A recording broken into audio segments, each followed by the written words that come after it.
Estamos ya con Pedro Donoso, analista político y director de ICARE, ¿verdad? Así se dice, no es iCare. No. ICARE, mucha gente quería ya escucharlo. Él siempre está dando entrevistas en todos lados menos Ingobernables, no, mentira.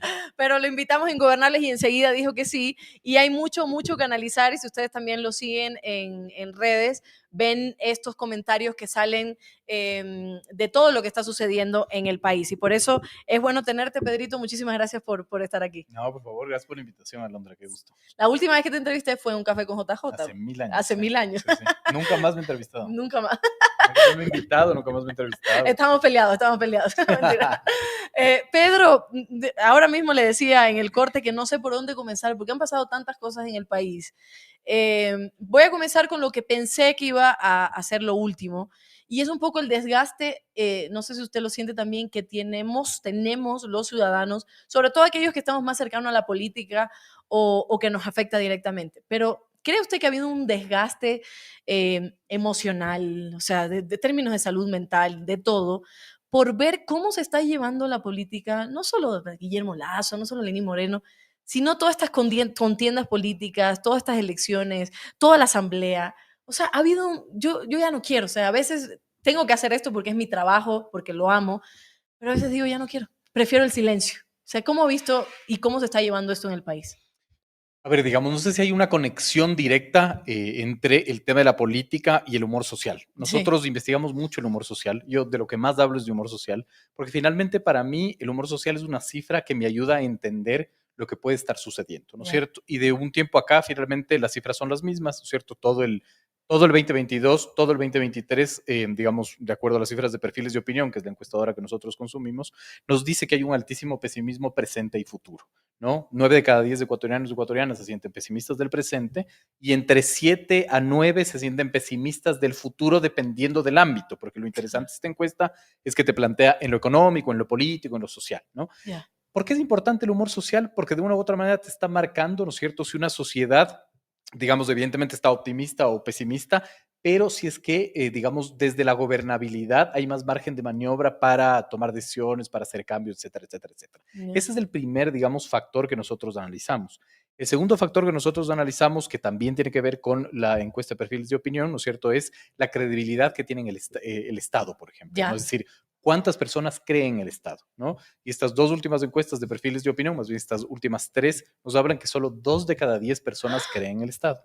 ¿Y el Estado qué es? Porque hay que hacer esa diferencia. No es que es el gobierno como tal, sino que es el Estado. Es una muy buena pregunta, porque el cuantitativo no te lo da. Exacto. El cualitativo te podría explicar, digamos, qué significa, qué entiendo por Estado, pero independientemente de eso, ¿no es cierto? Si lanzamos la hipótesis de que es el Estado el que tiene que administrar las tensiones sociales, ¿no es cierto? Esto quiere decir que 8 de cada 10 no le confiarían al Estado la administración de las tensiones sociales. Dios mío. Y las tensiones sociales no es algo que está en la estratosfera, no Claro. es la tensión social que hay entre el Consejo de Participación Ciudadana y la Fiscalía, es el problema que yo tengo con mi vecino, por ejemplo, ¿no? Claro, claro. Entonces, cuando yo no confío, ¿verdad?, en la policía, que finalmente en los barrios puede tener un rol de, digamos, un juez de paz, el intendente, la misma justicia, etcétera, yo busco resolver, ¿no es cierto?, esa diferencia como yo creo que hay que resolverla, y usualmente viene la violencia, ¿no es cierto?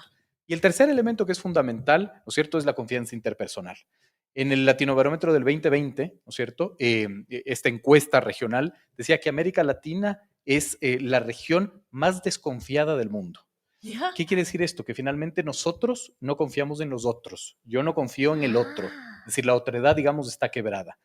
Eso es lo que verdaderamente se está jugando en el Ecuador. Digamos, independientemente de que Daniel Noboa, de que Verónica Abad, de que Luisa González, de que Chávez, de que Arauz, de que el Ecuador, de lo que sea, el tejido social está absolutamente quebrado. ¿Y dónde empezó a romperse? Porque tú me dices 2020, Latinoamérica, pero claro, tiene que haber un antes y tiene que haber un después. Bueno, el después sí lo hay, pero el antes, ¿dónde pudo haber comenzado? Porque imagínate. Yo, por eso no me invitan mucho a entrevistas, porque yo tengo más preguntas que respuestas, pero finalmente también siento que en nuestra realidad se subestima mucho lo que vivimos con la pandemia. Es decir, nos olvidamos. Claro. Pasamos 2 años encerrados, ¿no Sí. es cierto? Pasamos enterrando a gente en cajas de cartón. Los muertos, digamos, aparecían en las calles. Sí. Pero la violencia, y cuando me refiero a violencia hablo de la temporalidad, ¿no es cierto? Lo vertiginoso del tiempo nos hizo olvidar que sobrevivimos una pandemia. Y Ujú. eso no es menor finalmente, ¿no es cierto? Y no es menor porque las sociedades tendrían que volverse a sentar a repensar el país y el pacto social que quieren post pandemia también. No estamos Claro. entendiendo, digamos, lo que sucedió, ¿no es cierto? Y no estamos proyectando lo que debería suceder en la post pandemia, ¿no? Y no será también porque nosotros como seres humanos también tendemos a permitir que lo efímero también se apodere de nosotros, porque en pandemia, claro, yo me acuerdo que íbamos a hacer un mejor mundo. Por O supuesto. sea, y veíamos a los venados en la calle y veíamos a los pajaritos cantar y hacíamos ejercicio y decíamos hay que apoyar a la gente. Se acaba pandemia, empezamos a salir en las calles y volvió la violencia. O sea, Totalmente. como que nos olvidamos de eso, pero por la propia naturaleza, y ahí nos volvemos un poco sociólogos y todo lo demás, por Sí. la propia naturaleza también del ser humano, pero por los componentes políticos y sociales que nos están Sin duda. irrumpiendo todo el tiempo, Sin ¿no? duda, porque somos una sociedad que no quiere conceptos, quiere recetas. Es decir, Ah, yo quiero ya, superemos esto, ahora cómo vamos a vivir, etcétera. No conceptualicemos cuando en verdad necesitamos conceptualizar. claro. Necesitamos analizar el punto en el que estábamos para analizar el punto al que tenemos que llegar finalmente. Claro. Y ahora, entonces, me decías, los dos últimos puntos es el tema de la convivencia y el que no confían en lo del Estado, en Ajá, realidad, ¿no? En las soluciones que puede dar y por eso acudimos a la violencia y lo otro es la desconfianza que interpersonal. tenemos, interpersonal. Pero esto pudiera tener alguna solución a nivel político, es una cosa que ya no, ya, así vamos a estar todo el No, tiempo. no, es evidente que la política, digamos, la herramienta para solucionarlo, ¿no es cierto? Claro, La política finalmente es esa herramienta que nos dan, ¿no es cierto?, para no matarnos, ya. finalmente, ¿no? Son como las leyes. Hay una frase, no me acuerdo de quién es, pero es muy interesante, que dice, digamos, las leyes se hacen en época de paz para no matarnos en época de guerra, finalmente, Claro. ¿no? Entonces, es lo mismo. Es decir, la política es esta herramienta mágica que nos sirve finalmente para redescubrirnos, resignificar los conceptos, refundarnos, repensarnos, etcétera, etcétera, etcétera. Para Claro. eso sirve la política. Y ahora, la política que estamos viviendo en Ecuador, o sea, realmente yo a nivel personal siento que no nos está sirviendo para mucho, o sea, nos sirve para generar contenido, para generar debate, para Ujú. pelearnos en Twitter, pero siento que no hay una solución muy directa para realmente lo que es necesario, que es lo que está viviendo la gente, el tema de empleos, etcétera. O sea, ¿cómo confiamos en esta política si estamos viendo que el debate está a un nivel bajísimo? Es que son cosas distintas, ¿no? Una cosa Ajá, es la política, otra cosa es el ejercicio de la política, ¿no es claro, cierto? Que ya, involucra finalmente el debate, pero involucra la identificación de los problemas, ¿no es cierto? Involucra el entender qué es lo que estamos viviendo, ya, ¿no es cierto? Son cosas distintas, ¿no? Pero más allá de eso, digamos, y esto es supremamente importante entender, la política no es el rol de los políticos solamente. Es decir, la política también lo hacen todos los estamentos sociales, ¿no? Yo ujú, hablo mucho de la responsabilidad que tienen las élites. Cuando yo hablo de élites, no hablo de este concepto de los malos, ¿no es cierto? Sino los grupos de decisión, de claro, toma de decisiones, sindicalistas, la élite cultural, la academia. ¿Dónde está la academia? En momentos además en donde siempre el debate es subjetivo. Aquí es muy difícil tener debates objetivos, ajá, ¿no? Es decir, es la academia la que tiene que objetivizar finalmente los debates. Yo ponía este ejemplo, por ejemplo, el juicio político a Guillermo Lasso, ¿no? sí, A mí me decían, ¿está bien o está mal planteado? Y decía, depende a quién le pregunte, ¿no es cierto? Los cla- unos y los otros. Es cuando la academia nos tiene que dar, digamos, estas herramientas, generar debates para objetivizar las discusiones, ¿no? ya. Y hay ausencia. Es decir, el Ecuador, de una u otra manera, está en esta crisis porque todos le quitamos el cuerpo a lo que debe suceder. Y todo es esta, pongamos el foco en la política, ¿no? Y mucho hay demagogia antipolítica porque la gente o actores políticos lucran de la demagogia antipolítica, si suena Claro, absurdo. Pero finalmente, ¿no es cierto? La demagogia antipolítica se nutre porque no hay gremios generando estas discusiones, ya, porque los gremios en Ecuador son monotemáticos, ¿no? Es decir, okey. tú hablas con un gremio, solo puedes hablar de flexibilización laboral. Hablas con los sindicatos, solo puedes hablar de, no sé, de no reversión de derechos. O sea, nos cuesta mucho, digamos, ampliar el debate y ampliar los fenómenos porque todo el mundo vive en este país parcelizado, ¿no? Es decir, es un país de A parcelas. ver, espera, porque me estás dando mucha información y no quiero que se me olvide nada. Primero, la academia. ¿Por qué hay ese silencio también en la academia? Sobre todo porque, claro, a nivel histórico, la academia ha jugado un papel muy importante en esto, ¿no? En el ejercicio de la política, ¿no? Totalmente. No es que sean solo políticos, porque todo es política, siempre lo menciono aquí, sino que en el ejercicio de la política, la academia siempre ha estado ahí para emitir discursos, para poner incluso narrativas. Pero ¿por qué la academia ha estado en silencio? ¿De dónde viene? ¿Por qué? ¿En qué momento empezamos a ver Esa es esto? una gran pregunta, digamos. Es una gran pregunta. Y es una gran pregunta que requiere un estudio, ¿no? Para poder Claro, responder. pero es miedo Pero, a la pero hay muchas política. respuestas también, Ya, digamos. Hay la polarización natural, ¿no es ya, cierto? Hay finalmente que en esta lógica de la discusión social, en vez de parecer ciudadanos discutiendo, somos hinchas finalmente, ¿no? Ajá, Es decir, sí, tienes que estar en uno de los dos lados, ¿no es sí, cierto? sí, Se sí, olvida la objetividad en la discusión. Pero claro, creo que también la polarización y la fragmentación ha roto, digamos, esa capacidad de la ya, academia de estar presente, ¿no? claro. Pero creo que hay que analizar bien, digamos, no tengo una respuesta como taxativa. Y cuando decías de los grupos, los sindicatos que son monotemáticos, por ejemplo, son monotemáticos porque nunca se ha resuelto esta idea monotemática, digamos, que siempre han tenido y nunca se ha resuelto, o simplemente no, tal vez no hay un ejercicio de querer llegar a más ideas. Yo creo que las dos, ¿no es ¿Sí? cierto? Creo que me lanzo en clave de hipótesis a lo que estoy diciendo, ¿no es cierto? Ujú. Creo que las dos, pero sí tiene que ver con este país absolutamente parcelizado, ¿no? Sí. O sea, vivimos en parcelas, no nos interesa finalmente la otredad, todo el mundo dice lo que necesita es un gran acuerdo nacional, Mm, y, digamos, en efecto, sí, obvio, no sería un analista si no dijera que evidentemente se necesita un acuerdo nacional, pero finalmente no puede haber acuerdo nacional si no entendemos que existe el otro y que el otro vale por el otro, digamos, ¿no? exacto. O sea, falta mucha identidad, la ecuatorianidad nunca está, digamos, conformada. Es decir, creo que es un problema muy profundo que va Ya. más allá finalmente de los discursos de los candidatos y de lo que está sucediendo ahora, ¿no? Ahora, me gusta ese tema que tocas porque tú has visto estos últimos meses, bueno, prácticamente años en donde hemos visto mucha violencia. No es solo este año, no es solo este gobierno de Guillermo Lazo, sino la violencia, la polarización, la fragmentación, todo esto que tú me has mencionado, y hemos visto que están los dos bandos, que no hay forma de llegar a consenso, o sea, porque no la hay. Sí, necesitamos un acuerdo nacional, qué bueno que se lo mencione, se lo pone en papelitos, se lo pone en un tuit, lo decimos acá y se acabó. Y al día siguiente volvemos a matarnos entre todos. Estamos viendo a nuestros colegas Anderson Boscan, Luis Dardo Ibanco, Lamón y todos ellos violentados, amenazados, teniendo que irse del país para preservar su vida. En mi caso, y tengo que ponerme de ejemplo, todos los días, ya, esto no es nuevo, ¿no? O sea, porque lleva años, hasta el nivel de que viene alguien y dice, yo tengo el derecho de decirle a Londra, no me gusta y te voy a amenazar y te voy a... ¿Qué pasa con esta idea de que, claro, necesitamos un acuerdo nacional, pero cada uno quiere un acuerdo nacional con su propio grupo? Exacto. O sea, el acuerdo nacional entre quiénes. O sea, ¿Entre quiénes? primero creo que hay que regresar a ver a cuáles son los grupos, cuáles son los ciudadanos, cuáles son los sectores que conforman finalmente esta Sí, realidad. Y después, digamos, ahí viene la palabra mágica, que es la otredad, ¿no? Es ajá. decir, es lo que usted acaba de decir, es los acuerdos con los que yo estoy de acuerdo, cosa que es súper fácil. Claro, es O sea, el fácil. chiste es los acuerdos en desacuerdo, ¿no?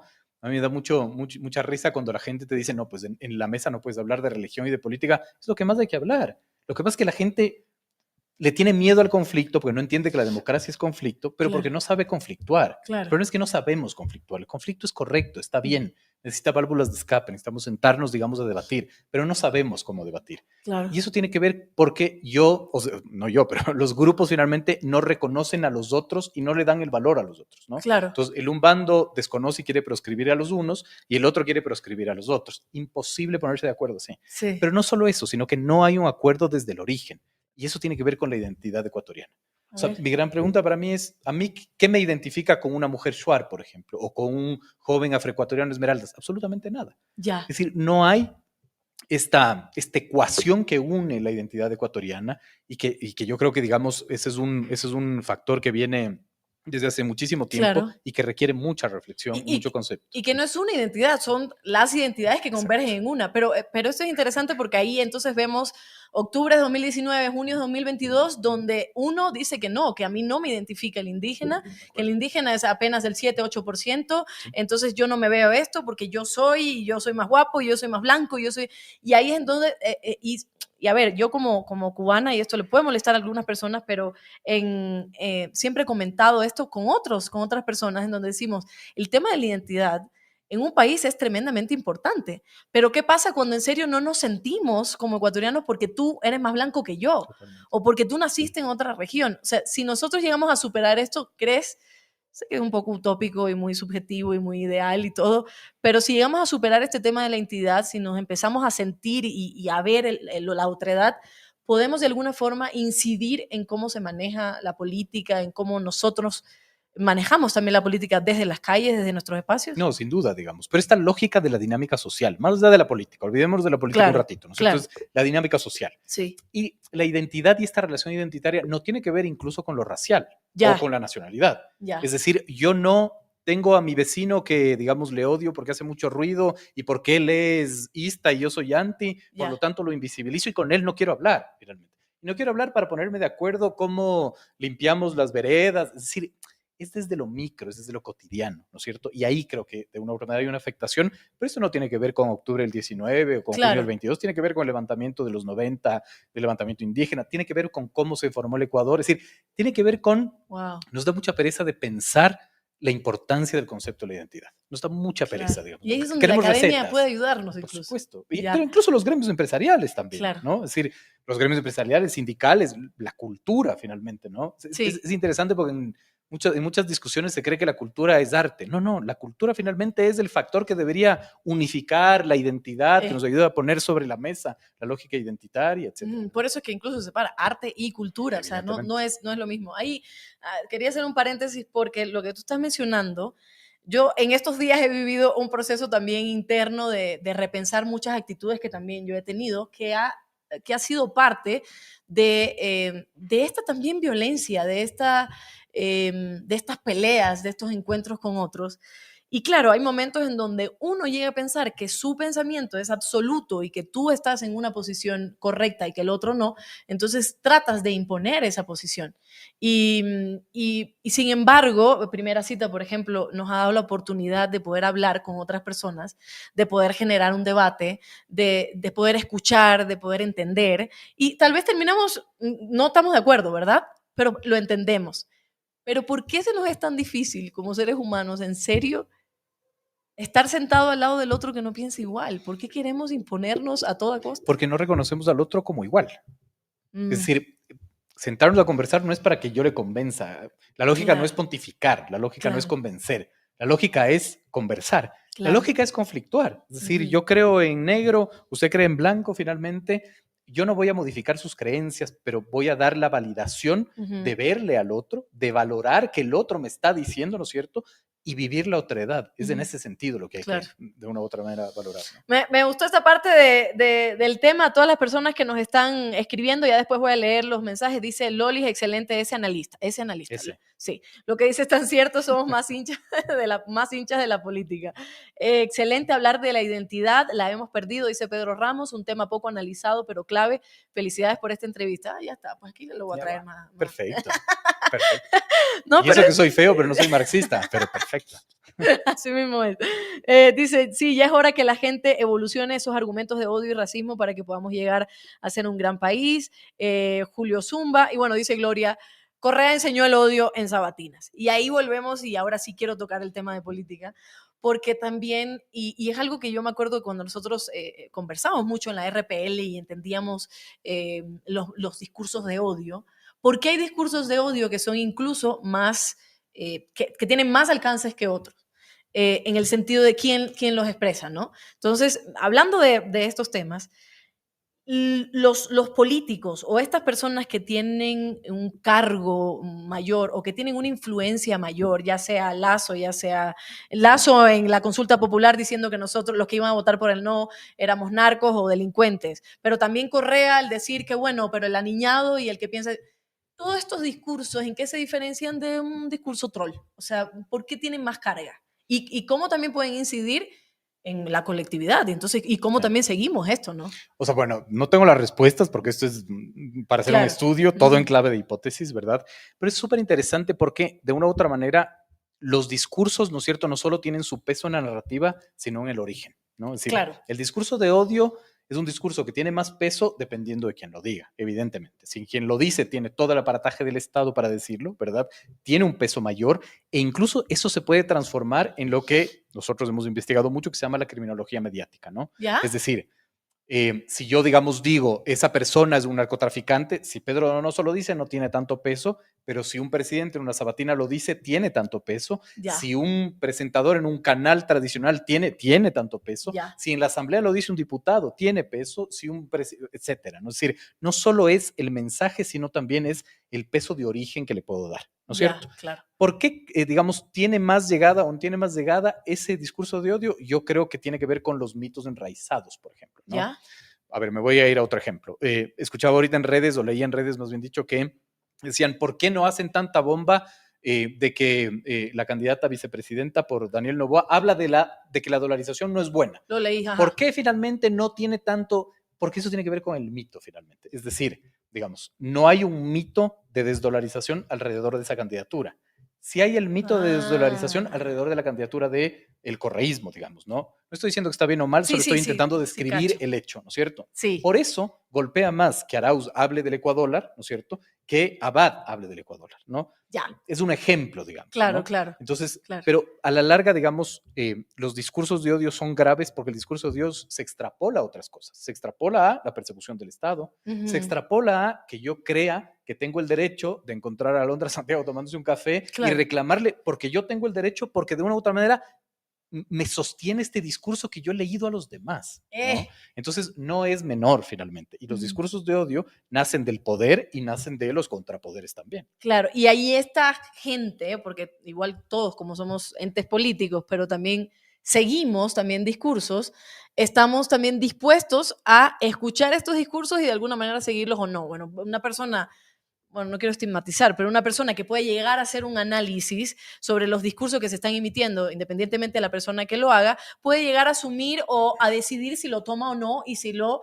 repite o no. Pero, por ejemplo, ahora tú, sí, Pero cuando hay sociedades altamente pesimistas es más ahí difícil, voy, eso, es mucho más difícil. Es claro. decir, yo puedo ser una persona que toma este discurso, lo analiza y digo, estoy de acuerdo o no estoy de acuerdo, si de una u otra manera en la sociedad no están sucediendo cosas. No sé si me Ya. estoy Sí, explicando. sí, Es sí, decir, sí. es más fácil odiar al extranjero, Claro, ¿verdad? Cuando, digamos, ves que los delitos los cometen más extranjeros. Así las cifras no sean reales, claro, ¿no? claro, ¿Por claro. qué? Porque la discusión en el siglo XXI no es una discusión de facts, no es una discusión de hechos, ¿no? Ya. La COF, por ejemplo, dice que, digamos, creer que las personas van a abandonar sus creencias irracionales porque les presentas una evidencia racional es en sí mismo irracional.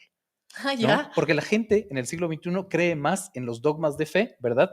Y porque las verdades están, digamos, sometidas a la disputa. Ahorita no hay verdades en el siglo XXI. Ni siquiera las científicas, finalmente. Ni siquiera las científicas. Porque tú puedes dar cifras de lo que sea y te voy a cuestionar esas cifras. Tú vas a decir, no, porque te inventaste, no, porque el gobierno de Juan, de Pedro, de Luis inventó. Es decir, tengo la capacidad de subjetivizar todo, ¿no? Pero eso no había antes. Yo creo que había en menor medida, Y finalmente, en ahora se menor da por medida. qué. Se da porque la sociedad necesita un rito, y eso es lo que nosotros hemos analizado, incluso escrito en el libro que publicamos, porque ¿Sí? la sociedad tiene un rito, ¿cierto? Como decía Bourdieu, y ese rito en el siglo XXI es la opinión. Es decir, yo Ah, tengo pulsión de opinar, porque si claro. no opino, no pertenezco. Y nadie va a decir, perdón, yo no conozco sobre medicina, por lo tanto no puedo opinar sobre COVID. No, No. yo voy a decir, mi abuelita hizo gárgaras con bicarbonato, nunca se enfermó de COVID, por lo tanto la respuesta es del bicarbonato, ¿no? Claro. Entonces la gente tiene pulsión de opinar sobre todo, finalmente, ¿no? Ya. Y es más sujeta a que le inoculen mitos en su cabeza para que pueda replicar estos discursos que no tienen ninguna lógica, pero que a la larga se sostienen más en dogmas de fe y en lo que yo quiero creer, finalmente, ¿no? Claro. Pero estoy tratando de analizar. Porque, claro, evidentemente, porque yo pienso, y el otro día lo hablaba con Tupac, ¿no? De la cantidad de personas que están comentando acerca de todo. O sea, y comentan, y a ver, y en términos de libertad de expresión y todo lo demás, me parece maravilloso que ahora haya plataformas en donde se pueda opinar, pero hay que saber en qué medida. Yo, por ejemplo, yo detesto la economía y yo realmente no puedo opinar sobre los fondos de reserva y que si Novoa o que Luisa lo quieren. No, porque yo realmente no tengo idea. Entonces yo realmente determino si lo hablo o no. Bueno, Pero sí es hablar de izquierdas, hablar de mujeres, hablar de, bueno, lo hacemos. Pero hay otros que, y vuelvo a lo del tema del discurso de odio, que los troles, por ejemplo, la cosa más sencilla, digamos, que es el manejo de troles en las plataformas digitales. Hay un entramado y nosotros hicimos un trabajo de inteligencia, luego lo compartimos, en donde vemos quiénes son estas personas. Entonces hay un entramado, hay personas reales que tienen muchísimo poder que están manejando estos troles. Pero el problema no son ellos en realidad, son a dónde les llega el mensaje. Entonces, como tú decías, todo el tiempo están hablando de que Alondra quiere un poco más y convertir a Ecuador en la China comunista. Entonces, todo el mundo lo va entendiendo y llega un momento que este señor me ataca porque yo soy correísta, o sea, y porque soy cubana, etcétera, etcétera. Pero entonces, ¿en qué medida y en qué responsabilidad tenemos también nosotros como generadores de opinión, como analistas, como políticos, etcétera, de no utilizar a esta masa, si podemos llamarle masa, para nuestra conveniencia? Porque a la final siguen pasando los años y seguimos viendo la misma política, las mismas formas de política y la misma intención de hacer ludovico en todas las personas y que simplemente piensen igual que nosotros y agredir a los demás. O sea, ¿cómo podemos realmente mejorar la política en términos de discursos y narrativas? Es súper difícil la pregunta, Ujú. ¿no? O sea, no tengo la respuesta. Es muy complicado porque además ese es el juego de la política también, Exacto, digamos, ¿cierto? siempre lo ha sido, ¿no? Siempre ha sido, pero además no lo estoy estigmatizando. Digo, es el juego de la política porque a la larga la política también involucra, ¿no es cierto?, que yo pueda plantear mi ideario y convencer finalmente, Claro, ¿no? Otra cosa es que lo haga con estrategias oscuras, con violencia, eso es otra exacto. discusión, ¿no es cierto? Eh, a la larga, yo creo que es como muy, muy complejo el determinar cuáles deben ser los roles de la ciudadanía, de los actores de opinión, de los generadores de opinión. Nunca sé qué responder cuando me dicen Claro. qué es lo que tenemos que decirles, no tengo idea, ¿no es cierto? Es como muy complejo, pero sí involucra el ver un poquito más allá, ¿no es cierto? Y el plantear cuáles son los roles de cada uno de estos estamentos, digamos, ¿no? Yo Ya, no sé si tengo la habilidad de decir, los generadores de opinión deberían hacer esto, pero sí creo que los distintos estamentos que componen, digamos, la sociedad deberían sí plantear estos nuevos temas para profundizar la discusión. Es claro. decir, yo creo que todas las sociedades, y mucho más la ecuatoriana, que es de la que yo puedo hablar, necesitan un nuevo pacto social. ¿Por qué Mm, necesitas un nuevo pacto social? Porque acabamos de sobrevivir a una pandemia, porque estamos viviendo un momento que no lo conocemos, ¿no? claro. Incluso el análisis político, y yo hago un mea culpa aquí y me robo las palabras de Javier Rodríguez, que es de los mejores analistas de datos del Ecuador.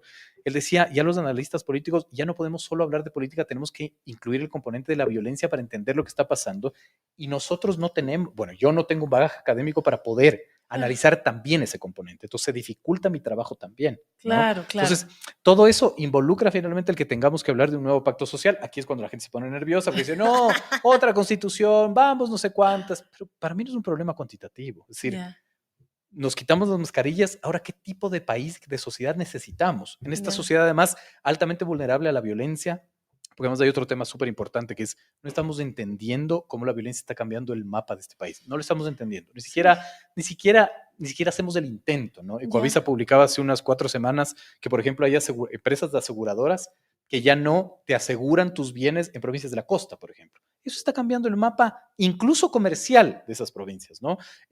Había un gerente de una cooperativa de recrédito que decía que el microcrédito, por ejemplo, está teniendo, digamos, como, no quiero decir problemas, pero claro, yo saco un microcrédito para ponerme una ferretería, me vacunan, prefiero pagar la vacuna que el microcrédito, y Claro, eso empieza, digamos, a, claro, claro.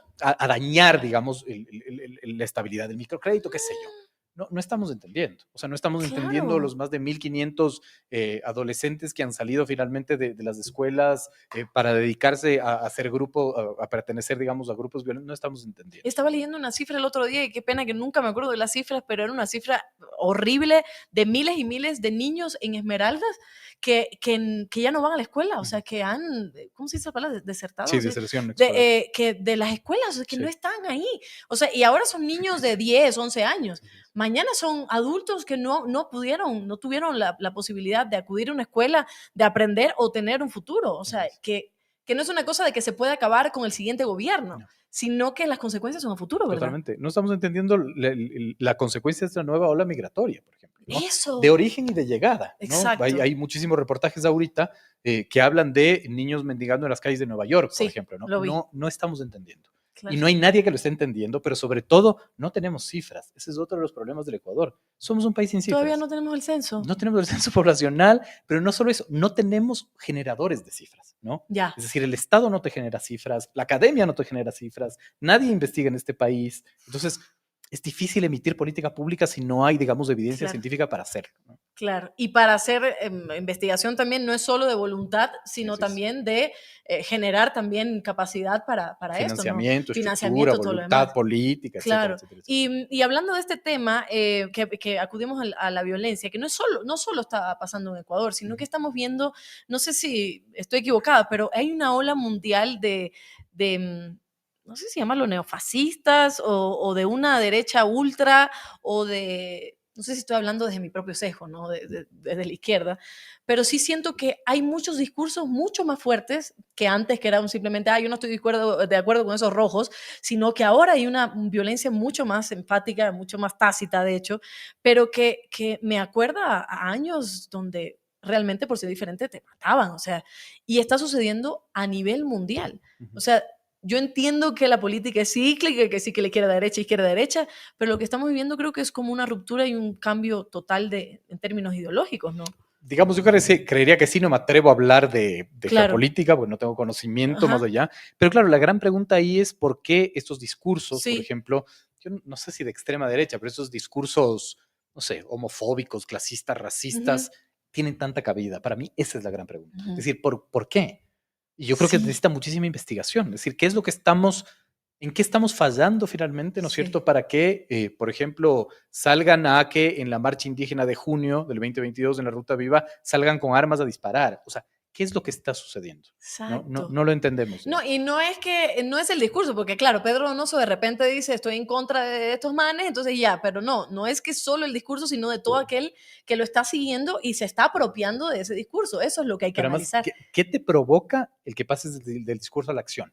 ¿Qué es lo que está sucediendo? Y sí creo que tiene que ver con esta ecuación, altísimo pesimismo, poca credibilidad en el Estado y poca credibilidad en el otro. Porque si yo no Ya. confío en el Estado, no es solo que no confío que el Estado va a resolver mi problema, sino que yo creo que el Estado no me va a sancionar.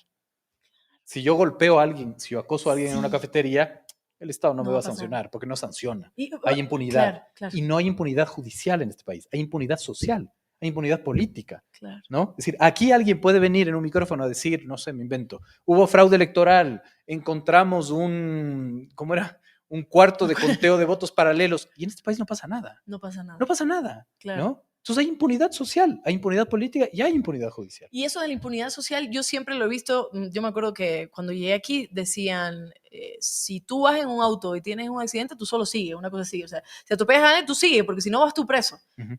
Y yo, claro, pero ¿cómo? O sea, ¿cómo puede ser esto? Porque además, claro, esta impunidad social, pero también de que no confías en que venga la policía y realmente tome quién fue el culpable y que se siga el debido proceso, sino que te van a pedir plata, etcétera, etcétera.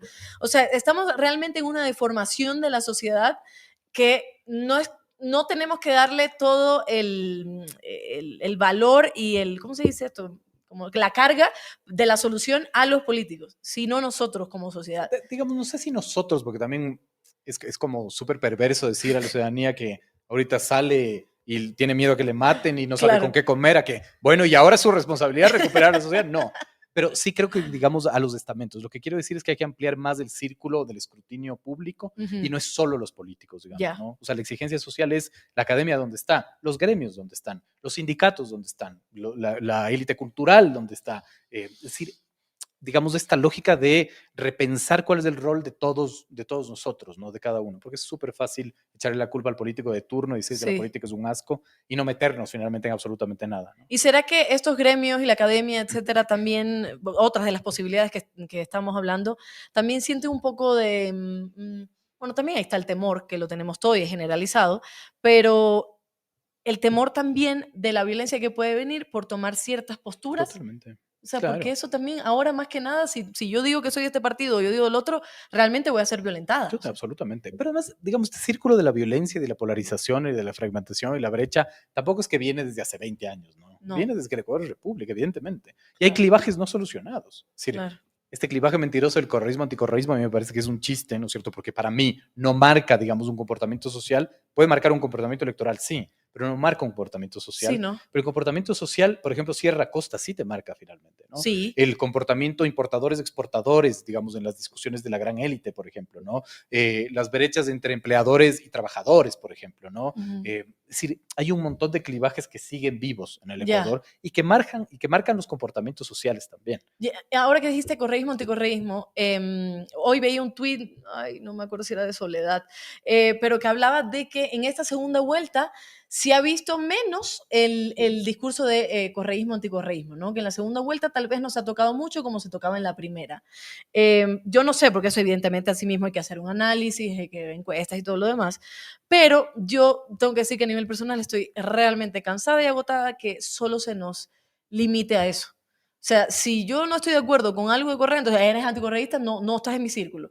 Pero si yo, entonces sí eres correísta. Yo, ¿por qué le digo que estoy cansada? Porque estoy desesperada de alguna forma, y esta es la primera vez que lo menciono, de que haya nuevos partidos. Ujú. Pero no nuevos partidos de alquiler, no nuevos partidos de que fulanito, no, no. Realmente que haya movimientos de abajo, movimientos que estén en las calles, movimientos que estén haciendo bien por la sociedad, y que haya nuevas figuras. Porque si seguimos con anticorreísmo y correísmo durante años, vamos a seguir en la misma ya. Digamos, pero es un comportamiento social, es terrible, es trágico, pero es un comportamiento social. El que cuando nos enfrentamos con fenómenos que no entendemos, lo más fácil es meter en la trituradora correísta, anticorreísta. Es lo más Ya, fácil, ¿no? etiquetar Es de decir, una. no sé, hay masacres en las cárceles, es que fue Correa. Hay, no sé, sube la inflación, es que es Lazo. O Sí, sea, es mucho más fácil porque ya. no somos una sociedad acostumbrada a conceptualizar, porque no somos una sociedad que tiene elementos y evidencia científica para entender y para analizar. Es decir, Ujú. yo estoy de acuerdo, tiene que haber procesos políticos nuevos con partidos políticos o nuevas discusiones, sí, pero quizás eso no lo va a resolver finalmente, porque nuestro problema es un problema finalmente de conceptos, es un Ya, problema de que yo no entiendo algo, entonces es más fácil meter en la trituradora correísmo anticorreísmo, porque no lo entiendo. claro. Entonces, como no lo entiendo, me da miedo pensar, me da miedo conceptualizar, es más fácil decir es Correa, es Lazo, es Moreno, es Pedro, es Ujú. Juan, es Luis. Ahora hablemos un poquito, yo sé que eres analista y sé que además tienes datos y todo lo demás, pero sí me gustaría llegar a este análisis en donde dos personas, dos ciudadanos conversan sobre el futuro también del país, porque esto que pasó con la muerte cruzada, yo siempre digo, nosotros creo que lo esperábamos como que, ay, para decirlo, ay, muerte cruzada, llame a muerte cruzada, pero es como que tentar al lobo, es Pedro el lobo, pero que no venga ya. Pero vino y creo que nos, además de jodernos, nos como que dividió por completo una parte de el presente de Ecuador.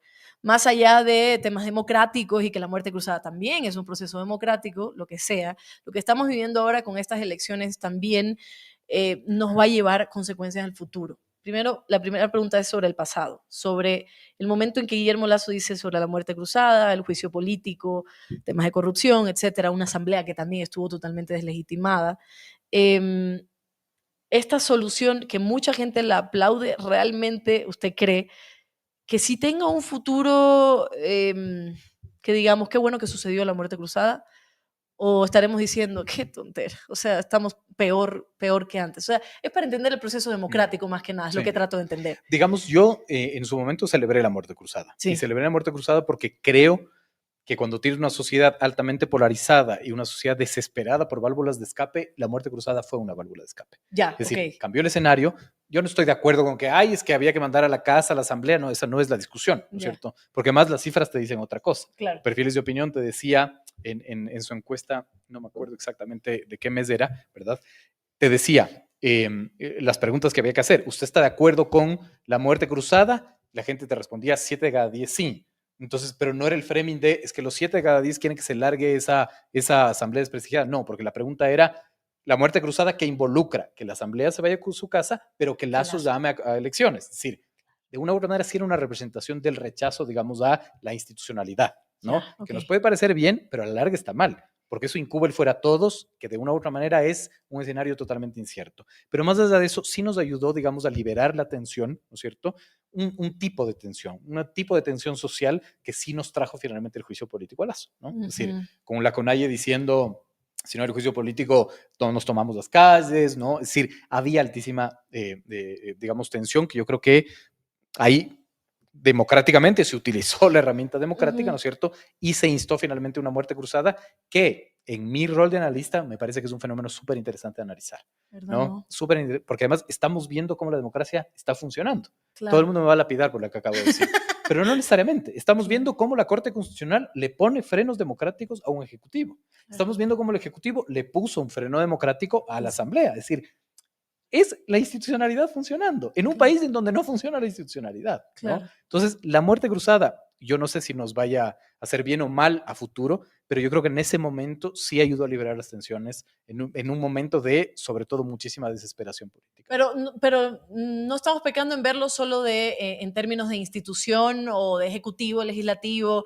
términos políticos Sí, que, ¿verdad? No, sí, porque en a mi nivel, sesgo, digamos, claro, sí, porque a nivel totalmente. social estamos más jodidos, o sea, estamos, Pero no sé si sin la muerte cruzada hubiéramos estado mejor tampoco. claro, hubiera Sí, sido igual. digamos. Claro, sí, eso es un análisis que también, claro, habría que preguntar, ¿está mejor o después de que? Sí, y quizás no, este no es el momento de los cuantitativos, Claro, de las claro. encuestas, es el Ujú. momento de encontrar los fenómenos y eso te arroja los cualitativos, digamos, Claro. ¿no? Antes de pasar al siguiente tema, leer algunos mensajes acá que dice Edison, saludos al invitado, Julio Zumba también, ahí está comentando. John Zurita, mediocre, ¿qué pasó aquí? Evasores. Ay, mira, ahí está. Salió en cámara, necesito Qué saber si salió esto en bestialidad. cámara. Perdón. No, Qué raro en pues. mí. Perdón. Ha regado un vaso de agua. Mi mamá diría que es porque están pidiendo agua desde abajo, pero bueno. Ahí está, dice, es que justo mencioné mediocres, chulqueros y evasores, entonces ahí salió el agua. Me sentí nervioso. Zaida dice, ay, lo perdí. A ver, aquí está, por ejemplo, Países Bajos funciona de otra manera, dice Zaida. Ay, aquí está Goku Kakaroto. Te cuento que Goku Kakaroto es un pescador que vive en Inglaterra. Y siempre nos escribe y siempre nos dona y se levanta a las 3 de la mañana para ver el en vivo. Wow. Ajá, entonces dice buenos días, amiga Londra, un gusto muy grande verte otra vez. Así que muchísimas gracias a Goku, qué lindo tu mensaje. Melba dice excelente análisis del doctor Donoso. Bueno, y ahí menciona que el que sembró el odio fue Moreno, solo es de mirar sus discursos cuando era presidente. Ya hablamos de los discursos de odio y también de dónde vienen. Geo dice los asesinatos es democracia, menciona a alguien le está respondiendo. En fin, y otros que están ya diciendo es agua para... No me va tan mal en los comentarios. No, Entonces. no le va muy mal. Bueno, Dice Luisa, es agua para limpiar, para limpiar. No le va tan mal. Y el otro día, Pedro, me pasó algo. Está linda esta agenda. Ay, me gusta, ¿sí? tiene corcho. Sí. Al final de año Corcho mojado ustedes envían sí. agendita y espero Sí, ahí. ya de una. Pedro, el otro día en una entrevista con Ramiro Aguilar, estuvimos hablando una hora así mismo, ¿no? De estos análisis. Muy lindo, ¿no? Y estuvimos hablando de la clase media y todo lo demás. Y al final, Ramiro, yo menciono, y la misma pregunta se la hice a Anderson Boscan, si esto se va a poner peor. Anderson se lo preguntaba en términos de periodismo, como colegas, pero a Ramiro se lo preguntaba en términos políticos, de cómo va a ser esta situación. Entonces, él mencionaba a Leonidas Issa y la CONAI. Mencionaba la Sierra Centro, como Novoa también tuvo mayor votación en la Sierra Centro, en fin, y que la Sierra Centro está Leonidas Issa y la CONAI. Entonces él lo mencionaba y decía, Leonidas Issa ha estado muy en silencio y ha dejado que la derecha indígena hable. Eso es su comentario. Yo le decía, sí, está serio, bueno, está callado. Yo recuerdo que en otros medios de comunicación se indignaron por que él haya hablado de eso y que yo haya dicho, bueno, pero está muy en silencio. Y esto es algo que quería notar, porque yo pregunto también por el tema de Leonidas Issa, porque además que lo considero un líder, tuvo muchísima y ha tenido muchísima representación en la política en los últimos años, no solo para el movimiento indígena, sino para los demás. Ha movido también la política, ha sabido sentarse y ha sabido decir, esto es lo que nosotros demandamos, porque somos pueblo indígena y no es el pueblo indígena de la República medianamente de Ecuador, no, son de Ecuador. Entonces, estaban indignados porque dijeron que el correísmo, porque ya un poco más y yo soy la jefa de campaña, el correísmo, ¿cómo era la palabra? Mi vida era, ¿cómo es increpa? Insiste, ¿cómo? Exige, le exige al movimiento indígena. Yo me quedé y dije, qué raro, porque yo no estoy exigiendo nada, solo estoy preguntando porque me parece representativo. Y ahí va mi pregunta, luego del preámbulo, es, ¿sí debemos preguntarnos dónde están estos líderes o cuáles son las voces de estos líderes, no solo indígenas, sino de todo, en el momento de elecciones, no para que digan voten por Luisa o voten por Daniel, sino para saber dónde está su posición, porque también se ejerce el voto a través de este liderazgo? ¿Está mal preguntarnos o seguimos hablando de esta identidad en donde nosotros, como hegemónicos, como gente mestiza, como gente blanca, no podemos hablar de los demás? O sea, y eso quisiera entenderlo, porque tiene que ver con la identidad y tal vez yo estoy cometiendo un error, pero está mal preguntar dónde está Isa, está mal preguntar dónde está el movimiento indígena. Yo no sé si está mal o bien, Claro, pero finalmente en los análisis hay que hacerlo, claro. ¿no? Este proceso eleccionario a mí me enseñó, digamos, muchísimas cosas, entre ellas que uno debe separar, ¿no es cierto?, el análisis, así como el análisis en la vida, el análisis político, en lo que tienes control y en lo que no tienes control. Y es la primera vez que yo entiendo que un proceso eleccionario es un momento en donde no tienes control. Ya. Es decir, aquí hubo grandes electores y yo no tuve la capacidad, yo como analista político no tuve la capacidad de identificar cuál era el verdadero elector, y el verdadero elector terminó siendo la violencia. Es decir, la violencia para mí cambia el escenario electoral y finalmente te establece esta segunda vuelta que es la que nosotros tenemos. Sin la violencia, tú no tenías idea de lo que podía pasar. nunca creí finalmente que la violencia iba a ser este gran elector finalmente, ¿no? El que establezca cuáles son los dos finalistas. Yo había identificado, a ver, nosotros habíamos identificado lo que ves en un proceso eleccionario y lo que no ves. Y lo que no ves eran estos grandes electores silenciosos, ¿cierto? El ¿Ya? gobierno de Guillermo Lazo, el movimiento indígena finalmente, Sí. que a la larga es un gran elector con acción u omisión, ¿no es cierto? Pero la violencia terminó siendo, digamos, este gran elector, ¿no? Si tú sacas la muerte de Villavicencio y la muerte, digamos, de Intreago, ¿no es cierto? Otro es el escenario. Es decir, uno no puede hacer análisis Ya. sin esos dos hechos que cambiaron el escenario Claro. fundamentalmente, ¿no? Todo en clave de hipótesis, lo digo. Y también uno de los grandes electores es el movimiento indígena, ¿no es cierto? Claro. Es decir, su rol, ¿no es cierto? Pero además también entender, primero que el movimiento indígena no es uniforme, es Claro. decir, el movimiento indígena también tiene el derecho de tener distintas visiones. Exacto. No tienes que ser indígena de izquierda porque sí. Ujú. También es, y además es valioso Ujú. finalmente que el movimiento indígena tenga visiones de derecha, tenga visiones pro mercado. Es absolutamente legítimo y valioso, ¿no? Ujú. Ahora, también hay que entender que el movimiento indígena, primero, para mí, es el gran ganador de ese proceso eleccionario, ¿Ya? ¿verdad? Porque desmitificó lo que pasó en el 2021. Las elecciones generan mitos y desmitifican otros, A ¿no? ver. El Ajá. 2021, ¿no es cierto? Todo el mundo dijo, bueno, Ujú. Yacu Pérez llegó en tercer lugar, ¿no es cierto? Gracias a el ambientalismo y a su figura chévere y al Ah, osito de peluche, etcétera. Y el movimiento indígena dijo, cuando yo no estoy en la papeleta, el actor indígena que más está cercano a nosotros, ¿no es cierto? No mm, llega ni siquiera finalmente a los 10 puntos porcentuales, ¿no? Eso es un claro. poco lo que de una u otra manera quiere decir, ¿verdad? Claro, Es porque el decir, Yaku estuvo solo, o sea, digamos, medianamente solo en esta, en exacto. esta. Y reivindicó finalmente que Yacu también podría ser octubre del 19, que Yacu finalmente era la estructura del movimiento indígena en ¿Ya? el 2021. Y ahora no.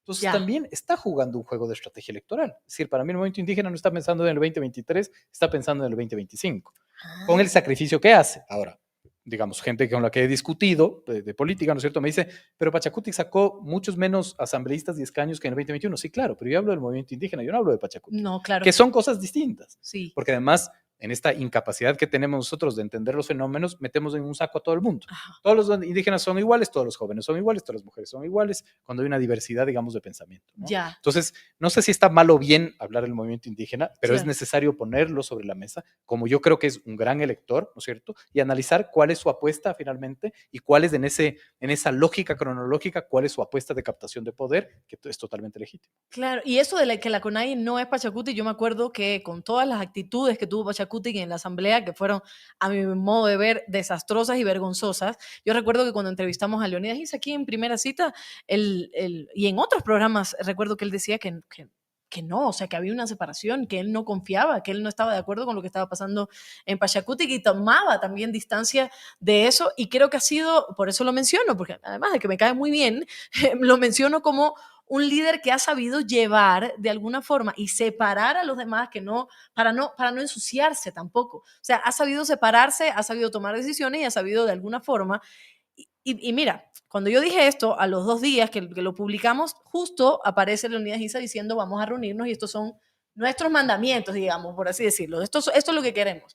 Si hay alguno que realmente lo quiera cumplir, ahí estamos viendo. Uh -huh. Pero incluso la posición de no apoyar a ninguno es una posición que es totalmente válida, ¿no? Que podemos estar de acuerdo o en desacuerdo, pero es su posición y es legítima, Claro, ¿verdad? Porque tienen otro tipo, o podrían tener, más bien dicho, en clave de hipótesis, otros tipos de intereses. claro. Y esos intereses pueden ser captar el poder en el 2025, digamos, y no desgastarse escogiendo entre el correísmo y finalmente Y Novoa, no ¿no? desgastarse. Y lo que mencionabas de lo de Yacu Pérez y este apoyo que no tuvo en este 2023, pudiera verse también con la imagen de Rafael Correa dentro de la candidatura del correísmo. Por ejemplo, mañana 2025, Rafael Correa decide, yo no voy a apoyar a nadie, me voy a separar, no voy a lanzar a nadie, voy a lanzar, me invento, de nuevo, Andrés Arauz, que ya sabemos que es cerca del correísmo, pero Rafael Correa no dice nada. Pudiera también tener esa incidencia porque son imágenes muy fuertes que Sí, están claro. detrás. No, por supuesto, De digamos, ley, son ¿no? estos grandes electores finalmente, ¿no? Claro, Son estos liderazgos que irradian la composición de un movimiento político que toma decisiones, por supuesto. claro. Y esto, ahora sí, ya terminando un poco desde lo que empezamos y volvemos así cíclicamente, ¿pudiera haber un factor o crees que se puede estar formando movimientos tanto de mujeres, de jóvenes, así diferentes y todo, que puedan brindarnos, no sé si para el 2025 porque es muy corto el tiempo, pero a futuro brindarnos nuevas posibilidades electorales en términos de partidos?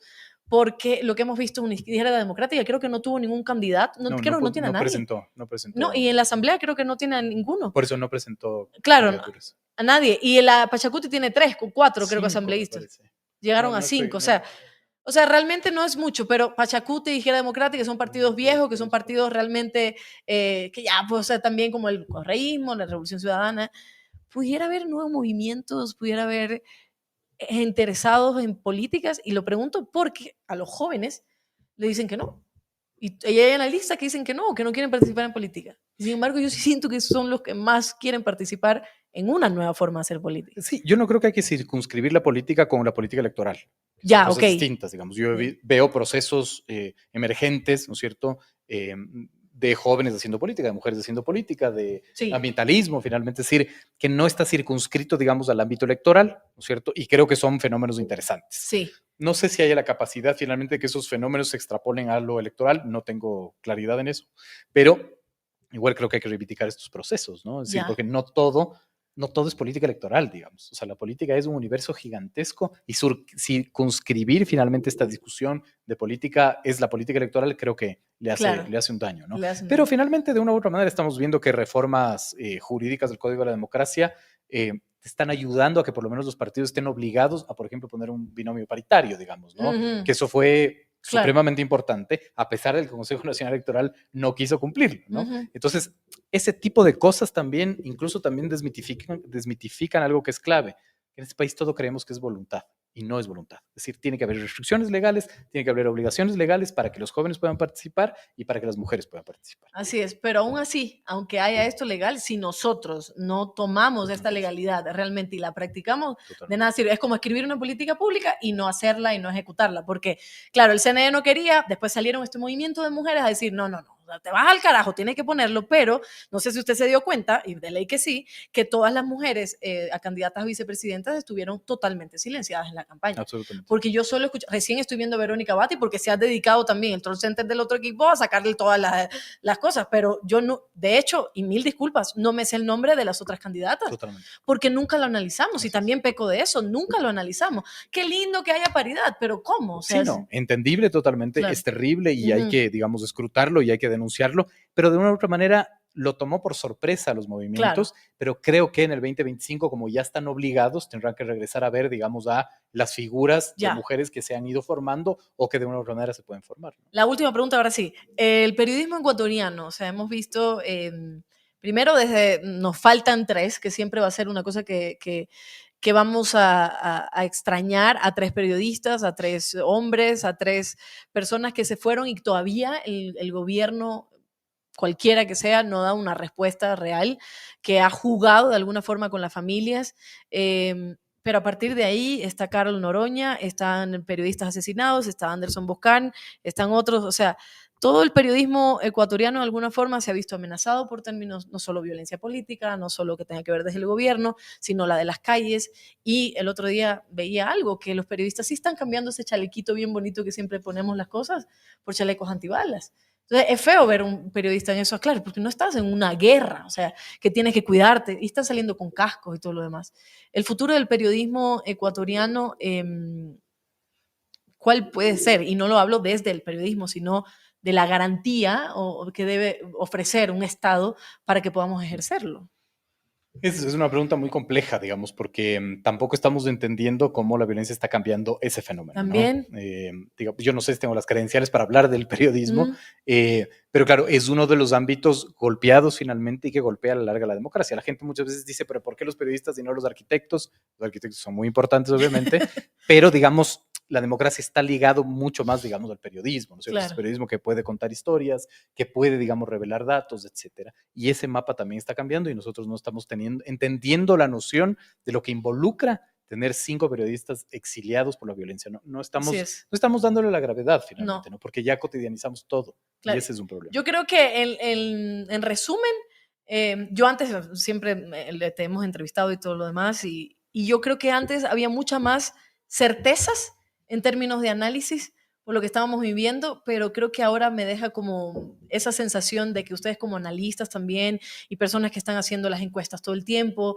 y que están observando a la ciudadanía, es como ya no es que nada está escrito, ya todo como que todo va cambiando y van nuevos factores y día a día es como a ver, ¿qué pasó? O sea, pensábamos que a primera vuelta o lo iba a ganar una persona o iba a llegar la otra, pero nunca pensamos Daniel. Entonces, a ver, hay que reestructurar. Y hay que, o sea, creo que estamos cambiando así de Sí, rápido sí, sí. y no tenemos ya nada, O sea, certezas digamos, de en el futuro. Ecuador nada está en su lugar, y el problema de que nada esté en su lugar es que es un fenómeno que no es que se queda así. Es decir, la entropía social y política va a llegar un momento en donde encuentre su cauce y no entendemos aún cuál puede ser su cauce finalmente, Ujú. ¿no? Esa es la dificultad de leer el presente y de intentar entender el futuro. Entropía, ese es mi tatuaje. Sí, política. Sí, tengo que ponerme abajo. Pedro Donoso con nosotros. Pedro, qué bacán que hayas No, estado por aquí. A la gente le ha gustado. Ya después voy a leer algunos fans que tienes por acá.